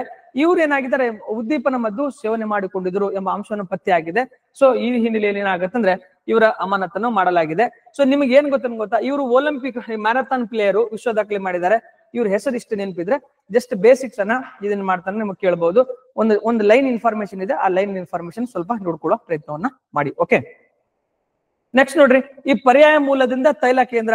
ಏನಾಗಿದೆ ಈಗ ಗೊತ್ತಿದೆ, ನಮ್ದು ಟೋಟಲ್ ನಾವ್ ಏನು ನಮ್ದು ಎನರ್ಜಿ ಸೆಕ್ಯೂರಿಟಿ ಏನಿದೆ 40% ಏನಾಗಿದೆ ಅಂದ್ರೆ ನಮಗ್ ಬೇಕಾಗಿರೋ ತೈಲವನ್ನ ನಾವು 40% ರಷ್ಯಾದಿಂದ ಏನ್ ಮಾಡ್ತಾ ಇದೀವಿ, ರಷ್ಯಾದಿಂದ ನಾವು ತರಿಸ್ತಾ ಇದೀವಿ. ಇತ್ತೀಚೆಗೆ ಏನಾಗುತ್ತೆ ಅಂದ್ರೆ ಈಗ ನಿಮ್ಗೆಲ್ಲ ಗೊತ್ತಿದೆ, ಈ ಮೊದಲು ಜಸ್ಟ್ ಮಾತಾಡಿದೀನಿ, ರಷ್ಯಾ ನೈಲ್ ಬಂಡಿ ಮಾಡಿದ್ರೆ ನಿಮಗೆ ನಾವ್ ಏನ್ ಮಾಡ್ತೀವಿ ಅಂತ ಸ್ಯಾಂಕ್ಷನ್ ಆಗ್ತೀವಿ ಅಂತ ಬೇರೆ ಅಮೆರಿಕ ಎಚ್ಚರಿಕೆ ಕೊಡ್ತಾ ಇದೆ. ಆ ಹಿನ್ನೆಲೆ ಮತ್ತು ನಮಗೂ ಕೂಡ ಒಂದೇ ದೇಶದ ಮೇಲೆ ಅತಿಯಾಗಿ ಅವಲಂಬನೆ ಆಗೋದು ಬೇಡ. ಆ ಹಿನ್ನೆಲೆಯಲ್ಲಿ ನಾವ್ ಏನ್ ಮಾಡ್ತೀವಿ, ಬೇರೆ ಪರ್ಯಾಯ ದೇಶಗಳಿಂದ ನಾವು ಈಸ್ಟ್ ಏಷ್ಯಾ ಜೊತೆ ಮತ್ತೆ ನ್ಯೂ ಪ್ಲೇಯರ್ ಯಾರಾದರೆ ಮಾರ್ಕೆಟ್ ಅಲ್ಲಿ ಅವ್ರ ಜೊತೆ ನಾವು ಪರ್ಯಾಯ ಇಂಧನವನ್ನ ನಾವು ರಫ್ತು ಮಾಡುವ ಆಮದು ಮಾಡಿಕೊಳ್ಳುವ ಪ್ರಯತ್ನವನ್ನ ನಾವು ಮಾಡ್ತಾ ಇದೀವಿ. Very important. ಸೊ ಇತ್ತೀಚೆಗೆ ಏನಾಗಿದೆ ಅಂದ್ರೆ ಈ ಬ್ರೆಜಿಲ್ ಮತ್ತು ಕೆನಡಾದಿಂದ ಕೂಡ ನಾವು ಕ್ರೂಡ್ ಆಯಿಲ್ ಅನ್ನ ನಾವು ಸಪ್ಲೈ ಮಾಡ್ಕೊಳ್ಳುವ ಪ್ರಯತ್ನವನ್ನ ಮಾಡ್ತಾ ಇದೀವಿ. ಅದನ್ನು ಕೂಡ ನೀವು ನೆನ್ಪಿಡಿ. ಓಕೆ, ನೆಕ್ಸ್ಟ್ ನಿಮ್ಗೆ ಏನಿದೆ, ಈಗ ಎಥನಾಲ್ ಮಿಶ್ರಣವನ್ನ ನಾವು 20% ನಾವು ಮಾಡ್ಬೇಕು. ಎಥನಾಲ್ ಮಿಶ್ರಣವನ್ನು 20% ಏರಿಸಬೇಕಂತ ಅಂಶವನ್ನು ಕೂಡ ನಾವೇನ್ ಮಾಡ್ಕೊಂಡಿದೀವಿ, ಡಿಸ್ಕಸ್ ಮಾಡ್ತಾ ಇದೀವಿ. ಇವೆಲ್ಲ ಡೆವಲಪ್ಮೆಂಟ್ಸ್ ಒನ್ ಡೇ ಇವತ್ತೇನೋ ಡೆವಲಪ್ಮೆಂಟ್ ಆಗಿರ್ತದೆ, ನೆಕ್ಸ್ಟ್ ಟೈಮ್ ಡೆವಲಪ್ಮೆಂಟ್ ಆಗಿರ್ತದೆ, ಈ ಗ್ರಾಜುವಲ್ ನಡೀತಿರ್ತದೆ, ಮತ್ತೆ ಇನ್ನೊಂದು ಪ್ರೋಗ್ರಾಮ್ ಬಂದ್ಬಿಡ್ತದೆ. ಸೊ ನೀವು ಕರೆಂಟ್ ಅಫೇರ್ಸ್ ಅನ್ನೋದು ಇವತ್ತು ಓದಿದ್ ಇವತ್ತೇ ಅಂತ ಆಗಲ್ಲ. ನೀವು every time you have to update yourself. Okay, next ನೋಡಿ, ಶಾಲಾ ಆವರಣದಲ್ಲಿ ಖಾದ್ಯ ತೈಲ ಫಲಕ ಅಡಿಗೆ CBSE ಏನಾಗಿದೆ ನೋಡಿ. ಈಗ ನಮ್ದು 2019-20 ರಾಷ್ಟ್ರೀಯ NSF ನ್ಯಾಷನಲ್ ಏನ್ ಗೊತ್ತಾ ಫ್ಯಾಮಿಲಿ ಸರ್ವೆ 5 ಇದೆಯಲ್ಲ, ಇದು 2019ರಿಂದ 2021 ನಾವೇನ್ ಮಾಡಿ ನ್ಯಾಷನಲ್ ಫ್ಯಾಮಿಲಿ ಸರ್ವೆ ಇದೆಯಲ್ಲ, ಅದರಲ್ಲಿ ನಮ್ಮ ಇಡೀ ವಯಸ್ಕರಲ್ಲಿ ಮತ್ತು ಮಕ್ಕಳಲ್ಲಿ ಪ್ರತಿ 5 ಮಂದಿಯಲ್ಲಿ ಒಬ್ಬರು ಏನಾಗಿದ್ದಾರೆ ಅಂದ್ರೆ ಒಬ್ಬರು ಅತಿಯಾದ ತೂಕ ಅಥವಾ ಬೊಜ್ಜು ಸಮಸ್ಯೆಯಿಂದ ಬಳಲುತ್ತಿದ್ದಾರೆ. ಸೊ ಮತ್ತೆ ನಮ್ಮ ಮಾನ್ಯ ಪ್ರಧಾನಮಂತ್ರಿಯವರು ಕೂಡ ಬೊಜ್ಜು ಸಮಸ್ಯೆಯನ್ನು ನೀವೇನ್ ಮಾಡ್ಬೇಕು, ಕಡಿಮೆ ತಮ್ಮ ಮನದ ಮಾತುಗಳಲ್ಲಿ ಅವ್ರು ಏನ್ ಮಾಡ್ಕೊಂಡಿದ್ದಾರೆ ಸಮಸ್ಯೆ ಮೆನ್ಷನ್ ಮಾಡ್ಕೊಂಡಿದ್ದಾರೆ. So obesity is a big challenge for India. So ಸುಸ್ಥಿರ ಸಮಾಜಕ್ಕೆ, ಸುಸ್ಥಿರ ಮಾನವ ಸಂಪನ್ಮೂಲಕ್ಕೆ ನಮಗೆ ಏನಾಗುತ್ತೆ ಅಂದ್ರೆ ಒಬೆಸಿಟಿಯನ್ನು ನಾವು ಕಂಟ್ರೋಲ್ ಮಾಡ್ಬೇಕಾಗತ್ತೆ. ಆ ಹಿನ್ನೆಲೆಯಲ್ಲಿ ಮಹಿಳೆಯರಲ್ಲಿ ಮಕ್ಕಳಲ್ಲಿ ಏನ್ ಮಾಡ್ಬೇಕಂದ್ರೆ ಆ ಒಬೆಸಿಟಿ ಮತ್ತು ಅದ್ರ ಬಗ್ಗೆ ನಾವು ಜಾಗೃತಿಯನ್ನು ಮೂಡಿಸಲು CBSE ಖಾದ್ಯ ತೈಲ ಫಲಕವನ್ನ ಅಳವಡಿಸುವ ಪ್ರಯತ್ನವನ್ನ ಮಾಡ್ತಾ ಇದೆ. ಜಸ್ಟ್ CBSE ಮಾಡ್ತದೆ. ಯಾಕೆ ಮಾಡ್ತಾ ಇದೀವಿ, ಬೇಸಿಕ್ ಹಿನ್ನೆಲೆ ಗೊತ್ತಿದ್ರೆ there is a more than enough. Okay, ಯಾಕಂದ್ರೆ ಈಗ ನೀವು obesity, what is the why India is obesity, India known as capital of obesity ಅಂತ ಕರಿತೀವಿ ಅದನ್ನ. ಸೊ ಅದ್ರ ಮೇಲೆ ಏನೇ ಮೇನ್ಸ್ ಅಲ್ಲಿ ಕ್ವಶನ್ಸ್ ಕೇಳ್ಬಿಟ್ಟ ಅಂದ್ರೆ ಇಂಥ ಎಕ್ಸಾಂಪಲ್ ಗಳನ್ನ ಕೊಡಿ. ಏನಂತಂದ್ರೆ CBSE ಖಾದ್ಯ ತೈಲ ಫಲಕ ಇನಿಷಿಯೇಟಿವ್ ತಂದಿದೆ. ಸ್ಟೂಡೆಂಟ್ ಗಳಿಗೆ ಏನ್ ಗೊತ್ತಾ ಖಾದ್ಯ ತೈಲನ್ನು ನೋಟಿಸ್ ಕೊಡ್ತಾ ಇದ್ದಾರೆ. ಕ್ಯಾಂಟೀನ್ ಗಳಲ್ಲಿ ಏನ್ ಗೊತ್ತಾ ಅವೇರ್ನೆಸ್ ಮೌಂಟೇನ್ ಮಾಡ್ತಾ ಇದೆ. ಇವೆಲ್ಲ ಇನ್ನೋವೇಷನ್ ಐಡಿಯಾಸ್ ಗಳನ್ನ ನೀವು ಎಕ್ಸಾಂಪಲ್ ಕೊಟ್ರೆ ಎಕ್ಸಾಮ್ ನಲ್ಲಿ ಕೂಡ ಏನಾಗುತ್ತೆ ಖುಷಿ ಆಗ್ತಾನೆ, ಒಂದು ಅರ್ಧ ಮಾರ್ಕ್ಸ್ ಜಾಸ್ತಿ ಬರುವ ಸಾಧ್ಯತೆ ಇರ್ತವೆ. ಓಕೆ, ನೆಕ್ಸ್ಟ್ ನೋಡಿ, ಪಂಜಾಬ್ ಭಿಕ್ಷೆ ಬೇಡುವ ಮಕ್ಕಳ DNA ಪರೀಕ್ಷೆಗೆ ಸೂಚನೆ. ಸೊ ಏನಾಗಿದೆ, ಈ ವಯಸ್ಕರ ಜೊತೆಗೆ ಈ ಮಕ್ಕಳದು ಕೂಡ ಏನ್ ಮಾಡ್ತಾರೆ, ಭಿಕ್ಷೆ ಬೇಡುವ ಸಂಖ್ಯೆ ಜಾಸ್ತಿ ಆಗಿದೆ ಪಂಜಾಬ್ ಭಾಗದಲ್ಲಿ. ಸೊ ಇದ್ರನ್ನ ಯಾಕೆ ಈ ರೀತಿ ಆಗಿದೆ ಅಂದ್ರೆ ಇದು ಮಕ್ಕಳ ಕಳ್ಳ ಸಾಗಾಣಿಕೆಗೆ ಕಾರಣವಾಗ್ತಿರಬಹುದೇ ಎಂಬ ಅಂಶನ ಹಿನ್ನೆಲೆಯಲ್ಲಿ ಅವರಿಗೆ DNA ಪರೀಕ್ಷೆ ಮಾಡಿ ಅವರ ತಂದೆ ತಾಯಿಗಳಿಗೆ ಅವರಿಗೆ ಮರಳಿ ಏನ್ ಮಾಡ್ಬೇಕಂತ ಕಳಿಸುವ ಪ್ರಯತ್ನದ ಭಾಗವಾಗಿ ನಾವು DNA ಪರೀಕ್ಷೆಯನ್ನ ನಾವು ಮಾಡ್ತಾ ಇದೀವಿ. ಹೌದಾ, ಈ ನೀವ್ ಏನ್ ಮಾಡಿ DNA 1953 ಅಲ್ಲಿ ಗೊತ್ತಾ, ವಾಟ್ಸನ್ ಮತ್ತು ಕ್ರಿಕ್ ಅವರು ಅದನ್ನ ಪತ್ತೆ ಹಚ್ತಾರೆ. DNA ಅಂದ್ರೇನು, ಡಬಲ್ ಹೆಲಿಕ್ಸ್ ಅಂದ್ರೆ DNA ಗಳ ಅಧ್ಯಯನ ನಾವು ಏನ್ ಹೇಳ್ತೀವಿ, ಅವೆಲ್ಲವನ್ನು ಕುರಿತು ನೀವೇನ್ ಮಾಡ್ಬೇಕಾದ್ರೆ ಅಧ್ಯಯನ ಮಾಡ್ಬೇಕಾಗತ್ತೆ. ಅವೆಲ್ಲವನ್ನು ಕುರಿತು ನೀವು ಅಧ್ಯಯನ ಮಾಡ್ತೀರಿ ಅಂತ ನಾನು ಭಾವಿಸ್ಕೊಳ್ತೇನೆ. ಓಕೆ, ಸೊ ಇದನ್ನ ಬೇಸಿಕ್ಸ್ ಅನ್ನ ನೀಟಾಗಿ ಅಧ್ಯಯನ ಮಾಡಿ. ಓಕೆ, ನೆಕ್ಸ್ಟ್ ನೋಡಿ, 16 ವರ್ಷಗಳಿಂದ ಪ್ರತ್ಯೇಕ ವಾಸದಲ್ಲಿ ದಂಪತಿ ಜೀವನಾಂಶ ಹೆಚ್ಚಿದೆ ಸುಪ್ರೀಂ ಕೋರ್ಟ್. ಏನಾಗಿದೆ, ಈಗ ನಾವು 16 ವರ್ಷಗಳ ಗಂಡ ಹೆಂಡತಿ ಬೇರೆ ಬೇರೆ ಇರ್ತಾರೆ. ಆ ಬೇರೆ ಬೇರೆ ಇದ್ದ ನಂತರ ಅವ್ರಿಗೆ ಏನಾಗುತ್ತೆ ಸುಪ್ರೀಂ ಕೋರ್ಟ್ ಅಲ್ಲಿ ಪ್ರಕರಣ ಬರ್ತದೆ. ಅವಾಗ ಸುಪ್ರೀಂ ಕೋರ್ಟ್ ಏನ್ ಹೇಳುತ್ತಂದ್ರೆ ವೈವಾಹಿಕ ವ್ಯವಸ್ಥೆಯು ಘನತೆ ಮತ್ತು ಪರಸ್ಪರ ಗೌರವ ಮತ್ತು ಹಂಚಿಕೆಯ ಒಡನಾಟದಿಂದ ಬೇರಿರುವುದೇ. ಆದ್ರೆ ಈ ಮೂಲಭೂತ ಅಂಶಗಳು ಸರಿಪಡಿಸಲಾಗದ ಸ್ಥಿತಿ ತಲುಪಿದಾಗ ದಂಪತಿಯನ್ನು ಜೊತೆಲಿರುವಂತೆ ಒತ್ತಾಯಿಸುವುದು ಯಾವುದೇ ಪ್ರಯೋಜನವಿಲ್ಲ ಎಂಬ ಅಂಶವನ್ನ ಸುಪ್ರೀಂ ಕೋರ್ಟ್ ಹೇಳಿದೆ. ಅಷ್ಟೇ ಅಲ್ಲದೆ 16 ವರ್ಷಗಳಿಂದ ಪ್ರತ್ಯೇಕವಾಗಿದ್ದ ಇವರಿಗೆ ಏನ್ ಮಾಡಿದೆ ಅಂದ್ರೆ ವಿಚ್ಛೇದನ ಅರ್ಜಿಯನ್ನ ಸಂವಿಧಾನದ ಆರ್ಟಿಕಲ್ 142 ವಿಧಿಯಡಿಯಲ್ಲಿ, ಯಾಕಂದ್ರೆ ಇದನ್ನ ಮೆನ್ಷನ್ ಮಾಡ್ಕೊಂಡಿದ್ದಾರೆ ಪ್ರಕರಣದಲ್ಲಿ, ಸಂವಿಧಾನದ ಆರ್ಟಿಕಲ್ ವಿಧಿಯಡಿಯಲ್ಲಿ ಅಧಿಕಾರ ಬಳಸಿ ಮೇಲ್ವರ್ತಿ ವಿಚ್ಛೇದನವನ್ನ ಮಂಜೂರು ಮಾಡಿದ್ದಾರೆ. ಈಗ ನನಗೇನ್ ಗೊತ್ತಾ, ಈ ವಿಚ್ಛೇದನ ಯಾರು 16 ವರ್ಷ ಆದ್ಮೇಲೆ, 20 ವರ್ಷ ಆದ್ಮೇಲೆ, 30 ವರ್ಷ ಆದ್ಮೇಲೆ ನನಗದು ಇಂಪಾರ್ಟೆಂಟ್ ಇಲ್ಲ. ನನಗೇನು ಆರ್ಟಿಕಲ್ 152 ಮೇಲ್ಮನವಿ ಅಧಿಕಾರ ನನಗದು ಇಂಪಾರ್ಟೆಂಟ್. ಅಂಡ್ ಜೊತೆಗೆ ಈ ಸುಪ್ರೀಂ ಕೋರ್ಟ್ ಏನಿಲ್ಲ ಒಂದು ಸ್ಟೇಟ್ಮೆಂಟ್ ಕೊಟ್ಟಿದೆ. ಈಗ ವಯಸ್ಕ ಏನಾಗಿದೆ ಅಂದ್ರೆ ವೈವಾಹಿಕ ಸಂಬಂಧ ಅನ್ನೋದು ಘನತೆ, ಪರಸ್ಪರ ಗೌರವ ಮತ್ತು ಹಂಚಿಕೆ ಒಡನಾಟದಿಂದ ಬೇರಿದ್ದು ಅದನ್ನ ನೀವು ಕಾಪಾಡಿಕೊಳ್ಳಬೇಕು ಅಂತ ಸುಪ್ರೀಂ ಕೋರ್ಟ್ ಹೇಳಿದೆ. ಈ ಸ್ಟೇಟ್ಮೆಂಟ್ ಅನ್ನ ನೀವು ಎಕ್ಸಾಮ್ ಬರೆಯುವಾಗ, ಮೇನ್ಸ್ ಆನ್ಸರ್ ಬರೆಯುವಾಗ ಏನ್ ಮಾಡ್ಬೇಕಂದ್ರೆ ನೀವು ಅದನ್ನ ಕೋಟ್ ಮಾಡ್ಬೇಕು. ಆ ಕೋಟ್ ಮಾಡಿದಾಗ ನಿಮ್ಮ ವ್ಯಾಲ್ಯೂಯೇಷನ್ ಜಾಸ್ತಿ ಆಗ್ತಾ ಹೋಗುತ್ತೆ. ಆ ಕೋಟ್ ಅನ್ನು ಮಾಡಿ ಆರ್ಟಿಕಲ್ 32, ಆರ್ಟಿಕಲ್ 142 ಬಗ್ಗೆ ನೀವು ಮೇಲ್ಮನವಿ ಅಧಿಕಾರವನ್ನು ಅಧ್ಯಯನ ಮಾಡಿ ಇದನ್ನ ನೀವೇನ್ ಮಾಡಿ ಅಂತಂದ್ರೆ ನಿಮ್ ಮೆನ್ಷನ್ ಮಾಡ್ಬೇಕು. ಅಟ್ ದ ಸೇಮ್ ಟೈಮ್ 2023 2023 ಏನಾಗುತ್ತೆ ಅಂದ್ರೆ 2023 ಅಲ್ಲಿ ಏನಾಗುತ್ತೆ ನೋಡಿ, ಯಾವುದು ಅಮುತಾ ವರ್ಸಸ್ AR ಸುಬ್ರಹ್ಮಣ್ಯಂ ಪ್ರಕರಣ. ಅಮುತಾ ವರ್ಸಸ್ AR ಸುಬ್ರಹ್ಮಣ್ಯಂ ಪ್ರಕರಣದಲ್ಲಿ ಏನಾಗತ್ತೆ, ನಿರರ್ಥಕ ವಿವಾಹಗಳನ್ನು ಮುಂದುವರಿಸಲು ಒತ್ತಾಯಿಸುವುದು ಮಾನಸಿಕ ಯಾತನೆ ಮತ್ತು ಸಾಮಾಜಿಕ ಹೊರೆಯನ್ನು ಶಾಶ್ವತಗೊಳಿಸುತ್ತದೆ ಎಂದು ಹೇಳ್ತದೆ. ನೀವು ವಿಚ್ಛೇದನ ಬಗ್ಗೆ ಬಹಳ, ಯಾಕಂದ್ರೆ ಇತ್ತೀಚಿನ ದಿನಮಾನಗಳು ಈ ಲಿವ್ ಇನ್ ರಿಲೇಷನ್ಸ್ ಮತ್ತು ವಿಚ್ಛೇದನಗಳು ಜಾಸ್ತಿ ಆಗ್ತಾ ಇದಾವೆ. ಸೊ ಆ ಹಿನ್ನೆಲೆ ಸುಪ್ರೀಂ ಕೋರ್ಟ್ ನ ಸೊಸೈಟಿ ಪಾರ್ಟ್ ಅಲ್ಲಿ ನೀವು ಏನ್ ಗೊತ್ತಾ ಮೆನ್ಷನ್ ಮಾಡ್ಬೇಕು.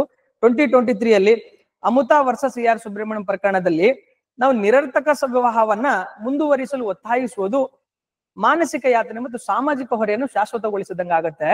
ಸೊ ನೀವೇನ್ ಮಾಡಿ ಅಂದ್ರೆ ಅದನ್ನ ಪ್ರೆಷರೈಸ್ ಮಾಡಬಲ್ಲಿ ಲೆಟ್ ಅವ್ರು ಏನ್ ಗೊತ್ತಾ ವೈಯಕ್ತಿಕವಾಗಿ ಅವರ ಬದುಕಲು ಬಿಡಿ ಎಂಬ ಅಂಶದ ಹಿನ್ನೆಲೆಯಲ್ಲಿ ನಮ್ಮ ಮಾನ್ಯ ಸುಪ್ರೀಂ ಕೋರ್ಟ್ ಅವರು ಏನಂದ್ರೆ ನಮ್ಮ ವರ್ಡಿಕ್ಟ್ ಅನ್ನ ಕೊಟ್ಟಿದ್ದಾರೆ.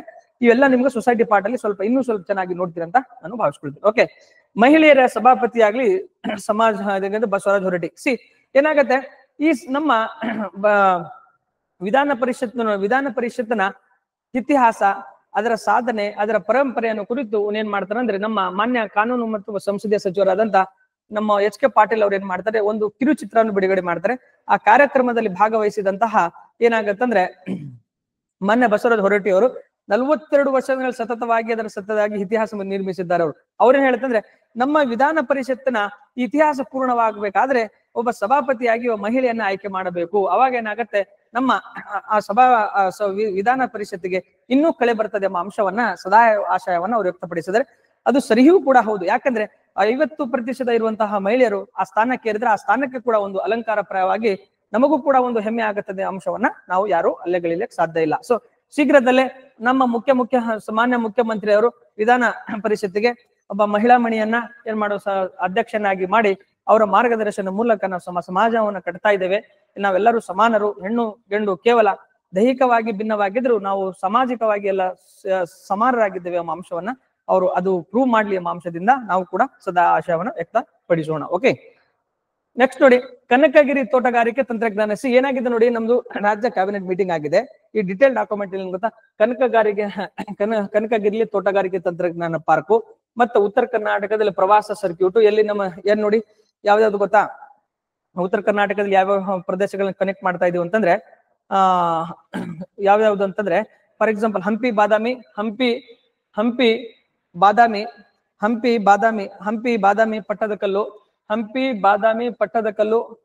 ಬಾದಾಮಿ ಪಟ್ಟದಕಲ್ಲು ಮತ್ತು ವಿಜಯಪುರ ಒಳಗೊಂಡು ಈ ಅಂಶಗಳನ್ನ ನಾವು ಸರ್ಕ್ಯೂಟ್ ಉತ್ತರ ಕರ್ನಾಟಕ ಸರ್ಕ್ಯೂಟ್ ಮಾಡ್ತಾ ಇದೀವಿ. ಜೊತೆಗೆ ಅಣು ವಿದ್ಯುತ್ ಸ್ಥಾವರಕ್ಕೆ ಏನ್ ಮಾಡ್ಕೊಂಡಿದೀವಿ ಅಂತಂದ್ರೆ 3 ಜಾಗಗಳನ್ನು ಗುರುತಿಸ್ಕೊಂಡಿದೀವಿ. ಯಾವ್ದಂತಂದ್ರೆ ಈಗ ರಾಯಚೂರು ಕೊಪ್ಪಳ ಮತ್ತು ವಿಜಯಪುರ ಇದನ್ನ ನಾವು ನಿರಾಕರಣೆ ಮಾಡಿದ್ವಿ. ಬೇರೆ ಕಡೆ ಸ್ಥಳ ಕೊಡುವ ನಾವು ಮಾಡ್ಕೊಂಡಿವಿ. ಇದನ್ನ ತೆಗೆದುಕೊಂಡಿವಿ. ಈ 3 ಪಾರ್ಕ್ಗಳನ್ನಾಗಿದೆ. ಈ 3 ಪಾರ್ಕ್ಗಳು ಉತ್ತರ ಕರ್ನಾಟಕ ಪ್ರವಾಟಿ ಸ್ಕ್ರಿಪ್ಟ್ ಗೊತ್ತು ಮತ್ತು ಅಣು ವಿದ್ಯುತ್ಗೆ NTPC ನಿರಾಕರಣೆ ಈ ಎಲ್ಲಾ ಅಂಶಗಳನ್ನ ನಮ್ ಡಿಟೇಲ್ ಡಾಕ್ಯುಮೆಂಟ್ ಅಲ್ಲಿ ನಾನು ಡಿಟೇಲ್ ಆಗಿ ಹಾಕೊಂಡಿದ್ದೇನೆ. ನೀವು ಅದನ್ನ ನೋಟ್ ಆಗಿ ಓದಿ. ಸೊ ಅದನ್ನೆಲ್ಲ ಎಕ್ಸ್ಪ್ಲೇನ್ ಮಾಡ್ತಾ ಹೋದ್ರೆ it is going to big class. Okay, ನೀವು ಹಾಫ್ ಅನ್ ಅವರ್ 30-35 ಮಿನಿಟ್ಸ್ ಅಲ್ಲಿ ನಾವು ಕ್ಲಾಸ್ ಅನ್ನ ಶೂಟ್ ಅಪ್ ಮಾಡುವ ಪ್ರಯತ್ನವನ್ನು ಮಾಡೋಣ. ಓಕೆ, ನೆಕ್ಸ್ಟ್ ನೋಡಿ, ಎಲ್ಲರಿಗೂ ಎ ಖಾತಾ ಗ್ಯಾರಂಟಿ. ನಮಗೆ ಎ ಖಾತಾ ಮತ್ತು ಬಿ ಖಾತಾ ಅಂತ ಇದೆ. ಓಕೆನಾ, ಈ ಎ ಖಾತಾ ನಾವು ಏನ್ ಜಾರಿಗೆ ತರ್ತಾ ಇದ್ದೀವಿ, ಬಿ ಖಾತಾಕ್ಕೆ ಕಾನೂನಲ್ಲಿ ಮಾನ್ಯತೆ ಇಲ್ಲ. ಸೊ ಯಾರು ಬಿ ಖಾತಾ ಹೊಂದ್ಕೊಂಡಿದ್ದಾರೆ ಅವ್ರು ಎ ಖಾತಾವನ್ನು ಪರಿವರ್ತನೆ ಮಾಡಲು ನಾವು ಅವಕಾಶ ಕೊಡ್ತೀವಿ. ಅವಕಾಶ ಕೊಟ್ಟು ಅವ್ರ ಆಸ್ತಿಗೆ ಸಂರಕ್ಷಣೆ ಕೊಡ್ತೀವಿ. ಒಂದು ಎ ಖಾತಾ ಗ್ಯಾರಂಟಿ ಮಾಡ್ತೀವಿ ಅಂತ ಏನ್ ಮಾಡಿದ್ದಾರೆ ಅಂದ್ರೆ ಸ್ಟೇಟ್ಮೆಂಟ್ ಅನ್ನ ಸರ್ಕಾರ ತಿದ್ದುಪಡಿ ಮಾಡಿ ಅವರಿಗೆ ಅವಕಾಶವನ್ನು ಕೊಡ್ತಾ ಇದೆ. ವಾಟ್ ಈಸ್ ಎ ಖಾತಾ, ವಾಟ್ ಈಸ್ ಬಿ ಖಾತಾ, ಜೊತೆಗೆ ಅಷ್ಟೇ ಕರ್ನಾಟಕ ಪಟ್ಟಣ ಪಂಚಾಯತಿ ಮತ್ತು ಗ್ರಾಮಾಂತರ ಯೋಜನಾ ಕಾಯ್ದೆ 1961 ಜೊತೆ ಗ್ರೇಟರ್ ಬೆಂಗಳೂರು ಆಡಳಿತ ಕಾಯ್ದೆ 2024 ಈ ಎಲ್ಲಾ ಕಾಯ್ದೆಗಳ ಬಗ್ಗೆ ಯಾವ ಕಾಯ್ದೆ ಮೂಲಕ ನಾವು ನಗರ ಮತ್ತು ಗ್ರಾಮೀಣ ಆಡಳಿತವನ್ನು ನಡೆಸ್ತಾ ಇದ್ದೀವಿ, ಗ್ರೇಟರ್ ಬೆಂಗಳೂರು ಕಾಯ್ದೆ ಏನು, ಅವೆಲ್ಲ ಡೀಟೇಲ್ ನಮ್ಮ ಡಾಕ್ಯುಮೆಂಟ್ ಅಲ್ಲಿ ಇದೆ. ನೀವು ಡಾಕ್ಯುಮೆಂಟ್ ಅನ್ನು ಡೌನ್ಲೋಡ್ ಮಾಡ್ಕೊಂಡು ಅದನ್ನ ನೀಟಾಗಿ ಓದ್ಕೊಳ್ಳುವ ಪ್ರಯತ್ನವನ್ನ ಮಾಡಿ. ಓಕೆ, ನೆಕ್ಸ್ಟ್ ನೋಡಿ, ಉಜ್ವಲ LPG ಮರುಪೂರಣ ಮಾಡದ 2 ಲಕ್ಷ ಮಂದಿ. ಈ ಒಂದು ಸಾರಿ ಅನ್ನೋದು ಉಜ್ವಲ ಯೋಜನೆಯಲ್ಲಿ ಏನು ಗೊತ್ತಾ, ನಾವು ಗ್ಯಾಸ್ ಸಿಲಿಂಡರ್ ತಗೋತೀವಿ, ಆದ್ರೆ ಏನ್ ಮಾಡ್ತಾ ಇದ್ದ ಅದು ಮತ್ತೆ ನಾವು ರಿಫಿಲೇ ಮಾಡ್ತಾ ಇಲ್ಲ. ಸೊ ಅದಕ್ಕೆ ಏನ್ ಗೊತ್ತಾ, RTI ದಲ್ಲಿ ಇದು ಬಂದಿದೆ. ಸೊ ನನಗೆ RTI ದಲ್ಲಿ ಒಂದು ರಿಪೀಟ್ ನ್ಯೂಸ್ ಅಲ್ಲಿ ಬಂದ್ಬಿಟ್ಟಿದೆ. ಈ ಉಜ್ವಲ ಯೋಜನೆ ಯಾಕೆ ದಾರಿಗೆ ತಂದಿವಿ, ಹೌದಾ, ಉಜ್ವಲ ಯೋಜನೆ ಯಾಕೆ ದಾರಿಗೆ ತಂದಿವಿ, ಅದಕ್ಕೆ ಎಷ್ಟು ಸಬ್ಸಿಡೀಸ್ ಕೊಡ್ತೀವಿ, ಅದರ ಎಷ್ಟು ಫಲಾನುಭವಿಗಳು ಅದನ್ನ ಅಧ್ಯಯನ ಮಾಡಿ ಅದರ ಬೇಸಿಕ್ಸ್ ಅನ್ನ ನೀವು ಫಂಡಮೆಂಟ್ಸ್ ಅನ್ನ ನಾವು ಡಾಕ್ಯುಮೆಂಟ್ ಅಲ್ಲಿ ಕೊಟ್ಕೊಂಡಿದ್ದೀವಿ, ಅದನ್ನ ರಿವಿಷನ್ ಮಾಡಿ. ಓಕೆ, ನೆಕ್ಸ್ಟ್ ನೋಡಿ, ಕನ್ನಡ ಮತ್ತು ಸಂಸ್ಕೃತಿ ಇಲಾಖೆ ನೀಡುವ 2024 ಮತ್ತು 25ನೇ ಸಾಲಿನ ಜೀವಮಾನ ಸಾಧನೆಯ ಪ್ರಶಸ್ತಿಗಳನ್ನ ವಿವಿಧ ಪ್ರಶಸ್ತಿಗಳನ್ನು ಕೊಟ್ಕೊಂಡಿವಿ. ಟೋಟಲ್ ಕನ್ನಡ ಮತ್ತು ಸಂಸ್ಕೃತಿ ಇಲಾಖೆ 23 ಪ್ರಶಸ್ತಿಗಳನ್ನ ಬೇರೆ ಬೇರೆ ಸಾಧಕರಿಗೆ ಕೊಟ್ಕೊಂಡಿದೆ. Very important. ಇದು 100% ಟಾಪ್ ಕ್ವಶನ್ಸ್ ಬರ್ತವೆ ಮುಂದಿನ ದಿನಮಾನಗಳಲ್ಲಿ. ಮುಂದೇನು ಫ್ಯೂಚರ್ ಎಕ್ಸಾಮ್ ಬರ್ತಾವಲ್ಲ, ಈ ಜೀವಮಾನ ಯಾಕಂದ್ರೆ ಸರ್ಕಾರದ ಪ್ರಶಸ್ತಿ ಅದು, ಅದಕ್ಕೆ ಅದು ಮೊತ್ತ ಎಷ್ಟಿದೆ, 3 ರಾಷ್ಟ್ರೀಯ ಪ್ರಶಸ್ತಿಗೆ 10 ಲಕ್ಷ ರೂಪಾಯಿ ಕೊಡ್ತೀವಿ, ಮತ್ತೆ ಇತರೆ ರಾಜ್ಯ ಪ್ರಶಸ್ತಿಗೆ ನಾವು 5 ಲಕ್ಷ ರೂಪಾಯಿ ಕೊಡ್ತೀವಿ. 10 ಲಕ್ಷ 5 ಲಕ್ಷ ಇಷ್ಟು ದೊಡ್ಡ ಮೊತ್ತ ಇರುವಾಗ ನಾವು ಪ್ರಶಸ್ತಿಗಳನ್ನ ಏನ್ ಮಾಡ್ತೀವಿ ಅಂದ್ರೆ 100% ಮುಂದಿನ ದಿನಮಾನಗಳಲ್ಲಿ ಕೇಳ್ತಾನೆ. ಜೊತೆಗೆ ಅದು ಮತ್ತೆ ಕನ್ನಡ ಸಂಸ್ಕೃತಿ ಇಲಾಖೆ ಸರ್ಕಾರದ ಇದು ಆಗಿರೋದ್ರಿಂದ ಅದನ್ನ ಏನ್ ಮಾಡುತ್ತೆ, ನಮ್ಗೆ ಎಕ್ಸಾಮ್ ಬರ್ತವೆ. ನೆಕ್ಸ್ಟ್ ನೋಡಿ, ಯಾವ್ಯಾವ ಅಂತ ಒಂದ್ಸಾರಿ ನೋಡ್ಕೊಳ್ಳೋ ಪ್ರಯತ್ನ, ಯಾರ್ಯಾರಿಗೆ ಏನೇನ್ ಪ್ರಶಸ್ತಿ ಕೊಟ್ಕೊಂಡು ಈಗ ಒಂದು ಲಿಸ್ಟ್ ಔಟ್ ಮಾಡ್ಕೊಂಡು ಇಂಪಾರ್ಟೆಂಟ್ ಗಳನ್ನ. ನಮ್ಮ ಶಾಂತಿರಾಜ್ ಶಾಸ್ತ್ರಿ ಟ್ರಸ್ಟ್ ಗೆ ನಾವು ಮಹಾವೀರ ಶಾಂತಿ ಪ್ರಶಸ್ತಿಯನ್ನು ಕೊಟ್ಕೊಂಡಿದೀವಿ. ಬಸಪ್ಪ ಭಜಂತ್ರಿ ಬಗ್ಗೆ ಟಿ ಚೌಡಯ್ಯ ಪ್ರಶಸ್ತಿಯನ್ನು ಕೊಟ್ಕೊಂಡಿವಿ. ಬೇಗಂ ಪರ್ವೀಸ್ ಸುಲ್ತಾನ್ ಅವರಿಗೆ ಪಂಡಿತ್ ಪಂಚಾಕ್ಷರಿ ಗವಾಯಿ ಪ್ರಶಸ್ತಿಯನ್ನು ಕೊಟ್ಕೊಡಿ. ಕೆ ರಾಜ್ಕುಮಾರ್ ಅವರಿಗೆ ನಾವು ಸಂಗೊಳ್ಳಿ ರಾಯಣ್ಣ ಪ್ರಶಸ್ತಿಯನ್ನು ಕೊಟ್ಕೊಂಡಿವಿ. ಹೇಮಾ ಪಟ್ಟಣ್ ಶೆಟ್ಟಿ ಅವರಿಗೆ ನಾವು ಅಕ್ಕಮದೇವಿ ಪ್ರಶಸ್ತಿಯನ್ನು ಕೊಟ್ಕೊಂಡಿವಿ. ಸರ್ ರಘುನಾಥ್ ಅವರಿಗೆ KG ಕಂದಗಾಳ್ ಗಡಿನಾಡು ಸಾಹಿತ್ಯ ಪ್ರಶಸ್ತಿ ಕೊಟ್ಕೊಂಡಿವಿ. YC ಭಾನುಮತಿ ಅವರಿಗೆ ದಾನ ಚಿಂತಾಮಣಿ ಅತ್ಯಂತ ಪ್ರಶಸ್ತಿಯನ್ನು ಕೊಟ್ಕೊಂಡಿವಿ. ಜೆ ಲೋಕೇಶ್ ಅವರಿಗೆ BV ಕಾರಂತ್ ಪ್ರಶಸ್ತಿ. ಕೆ ನಾಗರತ್ನಂ ಅವರಿಗೆ ಗುಬ್ಬಿ ವೀರಣ್ಣ ಪ್ರಶಸ್ತಿ. ಎಲ್ ಹನುಮಂತನ್ ಅವರಿಗೆ ಸಿದ್ದಲಿಂಗಯ್ಯ ಸಾಹಿತ್ಯ ಪ್ರಶಸ್ತಿ. MJ ಕಮಲಾಕ್ಷಿ ಅವರಿಗೆ ನಾವು ವರ್ಣಶಿಲ್ಪಿ ವೆಂಕಟಪ್ಪ ಪ್ರಶಸ್ತಿ. M ರಾಜಮೂರ್ತಿ ಅವರಿಗೆ ಜಕಣಾಚಾರಿ ಪ್ರಶಸ್ತಿ. ನಿಂಗಪ್ಪ ಭಜಂತ್ರಿ ಅವರಿಗೆ ಜಾನಪದ ಪ್ರಶಸ್ತಿ ಮತ್ತು ದೊಡ್ಡ ಗವಿ ಬಸಪ್ಪ ಅವರಿಗೆ ಜಾನಪದ ಶ್ರೀ ಪ್ರಶಸ್ತಿ. ಅನಂತ ತೇರ್ದಾಳ್ ಅವರಿಗೆ ನಿಜಗಣ ಪುರಂದರ ಪ್ರಶಸ್ತಿ. AV ಪ್ರಸನ್ನ ಅವರಿಗೆ ಕುಮಾರವ್ಯಾಸ ಪ್ರಶಸ್ತಿ. ಪದ್ಮಿನಿ ರವಿಗೆ ಶಾಂತಲ ನಾಟ್ಯ ಪ್ರಶಸ್ತಿ. ಜೊತೆಗೆ S ಮಲ್ಲಣ್ಣ ಅವರಿಗೆ ಸಂತ ಶಿಶುನಾಳ ಪ್ರಶಸ್ತಿಯನ್ನ ನಾವೇನ್ ಮಾಡ್ಕೊಂಡು ಕೊಟ್ಕೊಂಡಿವಿ. ಈ ಎಲ್ಲವನ್ನ ನಮ್ಮ ಡಿಟೇಲ್ ಡಾಕ್ಯುಮೆಂಟ್ ಎಲ್ಲಿದೆ ನೋಡಿ, ನೀವು ವಿಡಿಯೋ ನೋಡಿದ ನಂತರ ಡಿಸ್ಕ್ರಿಪ್ಷನ್ ಬಾಕ್ಸ್ ಅಲ್ಲಿ ಏನ್ ಡಾಕ್ಯುಮೆಂಟ್ ಎಲ್ಲವನ್ನ ಕೊಟ್ಕೊಂಡಿದ್ದೀನಿ. ಏನು ಇದನ್ನೇನು ಸ್ಕ್ರೀನ್ ಶಾಟ್ ತಗೊಳ್ಳೋ ಅವಶ್ಯಕತೆ ಇಲ್ಲ. ಯು ಹ್ಯಾವ್ ದಟ್ ಡಾಟೆಲ್ ಡಾಕ್ಯುಮೆಂಟ್, ಅದನ್ನ ಡೌನ್ಲೋಡ್ ಮಾಡ್ಕೊಂಡು ಓದ್ಕೊಳ್ಳಿ. ಓಕೆ, ನೆಕ್ಸ್ಟ್ ನೋಡಿ, ಕರ್ನಾಟಕ ಕಾಫಿ ಬ್ರ್ಯಾಂಡ್ ಗೆ ಏನ್ ಗೊತ್ತಾ ಚರ್ಚೆ ನಡೀತಾ ಇದೆ. ನಮ್ ಚಿಕ್ಕಮಂಗ್ಳೂರಿನಲ್ಲಿ ಏನ್ ಗೊತ್ತಾ, ಚಿಕ್ಕಮಂಗಳೂರು ಮತ್ತೆ ನಮ್ಮ ಕಾಫಿಯನ್ನ ನಾವು ಬ್ರ್ಯಾಂಡ್ ಮಾಡಿ ಈ ಬ್ರೆಜಿಲ್ ಕಾಫಿ ಅಂತಿದೆ, ಮೆಕ್ಸಿಕೋ ಕಾಫಿ ಅಂತಿದೆ, ಹೌದಾ. ನೆಕ್ಸ್ಟ್ ಏನದ ನಮ್ದು ಬೇರೆ ಬೇರೆ ದೇಶಗಳು ಯಾವ ರೀತಿ ಕಾಫಿ ಬ್ರ್ಯಾಂಡ್ ಇದೆ, ಅದೇ ರೀತಿ ನಾವೇನ್ ಮಾಡ್ಬೇಕು, ಕಾಫಿ ಬ್ರ್ಯಾಂಡ್ ಅನ್ನು ಮಾಡ್ಕೊಂಡಿವಿ. ನಮ್ಮ ಚಿಕ್ಕಮಂಗಳೂರು ಆದ ನಂತರ ಯಾವುದು ನಮ್ಮ ಕೊಡಗು ಮತ್ತು ಬಾಬಾ ಬುಡನ್ಗಿರಿಯಲ್ಲಿ ಅಂತ ದೊರೆಯುವಂತಹ ನಮ್ದು ಯಾವ್ದು ಅರೇಬಿಕಾ ಕಾಫಿ ಇದೆ ನೋಡಿ, ಅರೇಬಿಕಾ ಅರೇಬಿಕಾ ಕಾಫಿಗೆ ಏನಿದೆ ಅಂದ್ರೆ ನಾವು GI ಟ್ಯಾಗ್ ಅನ್ನು ಕೊಡ್ಕೊಂಡಿವಿ. ಈ ಕಾಫಿಯನ್ನ ನಾವೇನ್ ಮಾಡ್ತೀವಿ ಅಂದ್ರೆ ನಾವು ಬ್ರ್ಯಾಂಡ್ ಮಾಡಿ ಇಡೀ ಜಗತ್ತಿನಲ್ಲಿ ನಾವು ಸೇಲ್ ಬ್ರಾಂಡೆಡ್ ಕಾಫಿಯನ್ನ ಮಾರ್ಬೇಕಂತ ಪ್ಲಾನ್ ಮಾಡ್ತಾ ಇದೀವಿ. ಅದನ್ನ ಬಜೆಟ್ ಅಲ್ಲಿ ಕೂಡ ನಾವು ಏನ್ ಮಾಡಿ ಘೋಷಣೆ ಮಾಡ್ಕೊಂಡಿವಿ. ಅದನ್ನ ರೂಪರೋಷಗಳು ರೆಡಿ ಆಗ್ತಾ ಇದೆ. ಕಾಫಿ ಬೆಳೆಗಳು ನಮ್ಮ ಕರ್ನಾಟಕದ ಯಾವ್ಯಾವ ಜಿಲ್ಲೆಗಳಲ್ಲಿ ಕಾಫಿ ಬೆಳಿತೀವಿ, ಕಾಫಿ ಬೆಳೆಯ ಪ್ರದೇಶಗಳು ಯಾವ್ಯಾವು, ಕಾಫಿ ಬೆಳೆಗೆ ನಾವು ಯಾವ ನಮ್ಮ ಕಾಫಿಗಳು ಏನ್ ಗೊತ್ತಾ ಎಷ್ಟು ವೆರೈಟಿ ಕಾಫೀಸ್ಗಳನ್ನ ಬೆಳಿತೀವಿ, ಹೌದಾ, ಅದು ಯಾವ್ಯಾವ್ದು GI ಟ್ಯಾಗ್ ಪಡೆದುಕೊಂಡಿದೆ, ಕಾಫಿ ಬೆಳೆಯನ್ನ ನಾವು ಪ್ರೋತ್ಸಾಹ ಮಾಡೋ ಏನೇ ಕ್ರಮಗಳು ತಗೋದಿ ಅವೆಲ್ಲದರ ಕುರಿತು ನೀವು 360 ಡಿಗ್ರಿ ಅಧ್ಯಯನ ಮಾಡ್ಬೇಕಾಗತ್ತೆ. ಓಕೆ, ನೆಕ್ಸ್ಟ್ ನೋಡಿ, ಇಡೀ ಜಗತ್ತಿನಲ್ಲಿ Vietnam coffee, Brazil coffee, Colombia coffee ಈ ರೀತಿ ಬ್ರಾಂಡೆಡ್ ಕಾಫೀಸ್ ಗಳಿದಾವೆ. ನಮ್ಮ ಕರ್ನಾಟಕದಿಂದ ಕೂಡ ನಾವು ಕರ್ನಾಟಕ ಕಾಫಿಯನ್ನ ಬ್ರಾಂಡ್ ಮಾಡೋ ಪ್ರಯತ್ನವನ್ನ ಮಾಡ್ತಾ ಇದ್ವಿ. ಓಕೆ, ಸರಿ, ಆಯುಷ್ಮಾನ್ ಚಿಕಿತ್ಸೆಗೆ ಏನಾಗುತ್ತಂದ್ರೆ ಹೆಚ್ಚಿದ ಬೇಡಿಕೆ. ತಮಗೆಲ್ಲ ಗೊತ್ತಿರೋ ಆಯುಷ್ಮಾನ್ ಭಾರತ್ ಯೋಜನೆ 2018ರಲ್ಲಿ ಜಾರಿಗೆ ಬರ್ತದೆ.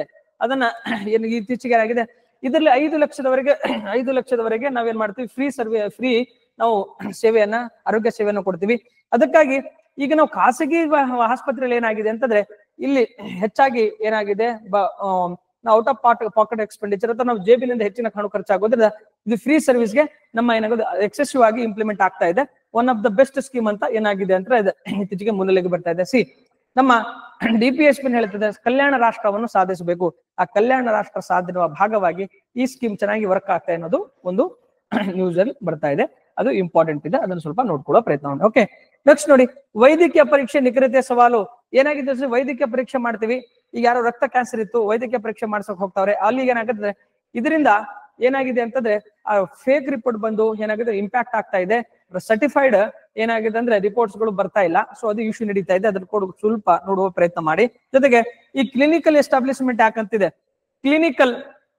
ಕ್ಲಿನಿಕಲ್ ಎಸ್ಟಾಬ್ಲಿಷ್ ಆಕ್ಟ್ 2010 ಅಂತ ಇದೆ. ಇದ್ರ ಮೂಲಕ ಏನಂತ ಗೊತ್ತಾ, ನಮ್ದು ಈ ಲ್ಯಾಬ್ಸ್ ಗಳದಾವ್ ನೋಡಿ, ಅದನ್ನ ನಾವು ರೆಗ್ಯುಲೇಟ್ ಮಾಡ್ತೀವಿ. ಜೊತೆಗೆ ಇಂಡಿಯನ್ ಕೌನ್ಸಿಲ್ ಆಕ್ಟ್ 2002 ಇದೆ. 2000 ಇದ್ರ ಮೂಲಕ ನಾವು ಈ ಮೆಡಿಕಲ್ ಇದನ್ನ ಈ ವೈದ್ಯರ ಕಮಿಷನ್ಸ್ ಏನಾಗುತ್ತೆ, ರೋಗಿಗಳನ್ನ ಪ್ರೊಟೆಕ್ಷನ್ ಮಾಡುವ ಇದನ್ನ ಮಾಡ್ತೀವಿ. ಈ ಆಕ್ಟ್ ಬಗ್ಗೆ ಕ್ವಶನ್, ಕ್ಲಿನಿಕಲ್ ಎಸ್ಟಾಬ್ಲಿಷ್ ಆಕ್ಟ್ 2010 ಮತ್ತು ಇಂಡಿಯನ್ ಕೌನ್ಸಿಲ್ ಆಕ್ಟ್ 2002 ಇದ್ರ ಬಗ್ಗೆ ನಿಮಗೆ ಕ್ವಶನ್ಸ್ ಕೇಳುವ ಸಾಧ್ಯತೆ ಇರ್ತವೆ. ಅಟ್ ಲೀಸ್ಟ್ ಆ ಆಕ್ಟ್ ಬಗ್ಗೆ ಇದೆ ಅಂತ ನಿಮಗೆ ಎಷ್ಟು ಬೇಸಿಕ್ ಕ್ಲಾರಿಟಿ ಆದ್ರೂ ನಿಮಗೆ ಇರಬೇಕಾಗತ್ತೆ. ಓಕೆ, ಈ ಎಲ್ಲಾ ಅಂಶಗಳನ್ನ ನೀವೇನ್ ಮಾಡ್ತೀರಾ ಅಂತ ನೋಡ್ತೀನಿ ಅಂತ ಭಾವಿಸ್ಕೊಳ್ತೇನೆ. ಎಷ್ಟು ಇಂಪಾರ್ಟೆಂಟ್ ಟಾಪಿಕ್ ಡಿಸ್ಕಸ್ ಮಾಡಿದ್ವಿ ನೋಡಿ. ಇವತ್ತು ನಾವು ಯಾರ ಜೊತೆ ಈಗ ನಮ್ದು ಪ್ರಶಸ್ತಿ ರಾಜ್ಯ ಏನ್ ಗೊತ್ತಾ, ಜೀವಮಾನ ಸಾಧನೆ ಪ್ರಶಸ್ತಿ ಕೊಟ್ಟಿವಿ 24-25, ಅದರ ಮೇಲೆ 100% ಕ್ವಶನ್ ಬರ್ತದೆ. ಜೊತೆಗೆ ಬ್ರಿಟನ್ 16 ವರ್ಷಕ್ಕೆ ಇಳಿಸಿದೆ ಮತದಾನ ವಯಸ್ಸು, ಅದ್ರ ಮೇಲೆ ಕ್ವಶನ್ಸ್ ಬರ್ಬೋದು ನಿಮಗೆ. ಜೊತೆಗೆ ನಮ್ಮ ಸಚಿವ ಸಂಪುಟದ ಬಗ್ಗೆ ಏನು 2-3 ಕಡೆ ಪಾರ್ಕ್ ಮಾಡುವ ಪ್ರಯತ್ನ ಮಾಡ್ತಾ ಇದೀವಿ, ಅದ್ರ ಬಗ್ಗೆ ಕ್ವಶನ್ಸ್ ಕೇಳಬಹುದು. ಜೊತೆಗೆ ಜೋಹೋ ಕಂಪನಿ ಇಲ್ಲಿ ನಾವು ಲ್ಯಾಂಗ್ವೇಜ್ ಹೊಸ ಲ್ಯಾಂಗ್ವೇಜ್ ಮಾಡ್ಯುಲೇಷನ್ ಡೆವಲಪ್ಮೆಂಟ್ ಮಾಡ್ತಾ ಇದೆ, ಅದ್ರ ಬಗ್ಗೆ ಕ್ವಶನ್ಸ್ ಕೇಳಬಹುದು. ಇವೆಲ್ಲಾ ಟಾಪಿಕ್ಸ್ ಗಳನ್ನ ನೀವು ಬೇಸಿಕ್ಸ್ ಅನ್ನ 360 ಡಿಗ್ರಿ ಅಧ್ಯಯನ ಮಾಡ್ಬೇಕಾಗತ್ತೆ.